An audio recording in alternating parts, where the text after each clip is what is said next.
Please subscribe and you can download this code from description below. ReportLab is a popular Python library for generating PDF documents.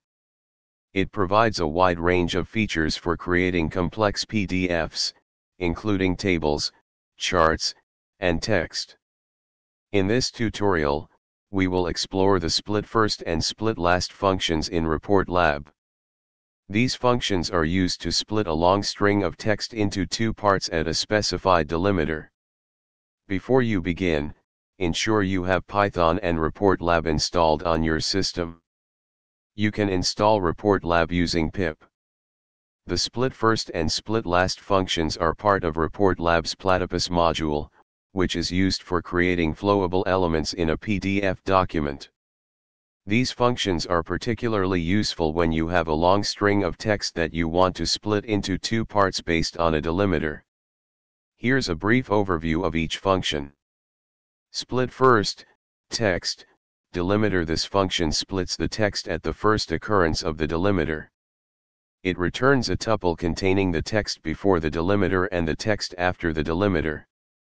Split last, text, delimiter. Similar to split first, this function splits the text at the last occurrence of the delimiter. It also returns a tuple with the text before and after the delimiter. Now, let's dive into some code examples to see how these functions work. In this example, we split the text at the first occurrence of the word sample using split first. We then create two paragraphs in the PDF document, one for the text before the delimiter and one for the text after the delimiter.